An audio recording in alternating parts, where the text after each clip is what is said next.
Need more help or just want to show your support? Then head over to my Patreon and join my team, where you can get exclusive content like ebooks and bonus plays, as well as early access to my vids and more. Link in the description below. Alright, welcome back YouTubers and Madden fans. This is Madden Money Shot, sniffing at the Madden cheese as always. I got another set of plays for you today out of my New Orleans Saints playbook. This is probably one of the books that I've used the most personally throughout the year, and I'm still finding really good plays for it. So what the formation is a single back wing stack. The play that I'm going to be going over today that really brought me to do this video is the double corner, the one at the top there.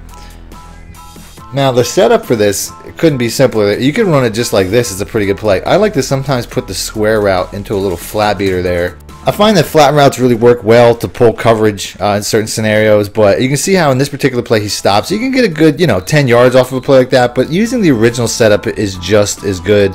Either way, this particular formation, what really makes it special is this X route here. This X route, I can't say I've seen in any other formation, any other play, in any other playbook. It's basically like a drag route, but going to the outside. As you can see there, I set the R1 route on a streak, and it really makes a dramatic difference as to how easy this route gets open.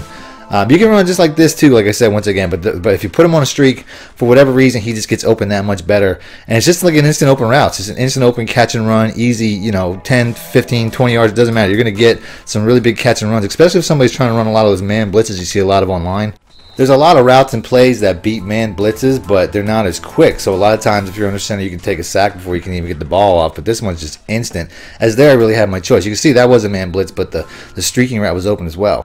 And that square route really has a tendency to get underneath coverages too. So hopefully I'll get a good look here eventually. But once again, the tight end, like I said, if it's a cover 3, that tight end is going to be open 9 times out of 10. And it's also, if the user linebacker starts paying attention to that outside drag, as I want to call it, and starts cheating to that play, you're going to see that the second tight end get open over the middle quite a bit. I like to hit this square route one time just to show you what I'm talking about. The square route should get open against zones and man, as you can see right there. He just kind of cheats underneath this other coverage pulling play. The next play I want to show is the PA fork.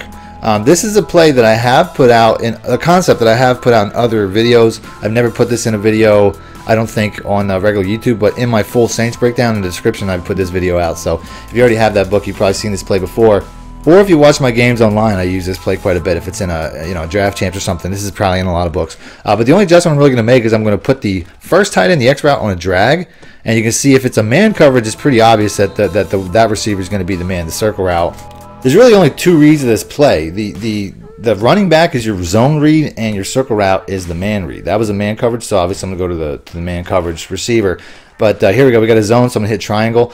The dragging tight end, his only purpose is really just to create a blocker to get me a little bit further down the field than I would have got otherwise. He's not really a target. I'm just kind of creating my own screenplay. The backup route, I'm creating the R1 route there. I'm just putting him on an in route and then smart routing just so I have another option. I really don't think it's really necessary because the running back is going to be open against just about every zone you play against, and the circle route is going to be just about every man. Not saying that the circle route can't also be the zone, which it can, but for the most part, to make this play as simple as possible, just know that if it's a zone coverage, you want to hit the triangle route there. He's just going to get wide open for a nice easy catch and run. And then after that, it's all about using your blocker, just getting behind that tight end who's you can see trailing right behind you. Now this here, for a second, like I said, that looked like it was a man, but then turned to a zone. You can see how those underneath routes pull the coverage down for the circle route, which is what I'm looking for. So like I said, by all means, that circle route can get open against zone coverages, but I'm not going to recommend that being the first play. There, that looked like an all-out blitz, but you can see how the running back still got open really quick, and I could float it out over to him. A lot of all-out blitzes you can still beat to the receiver. You just have to really time it.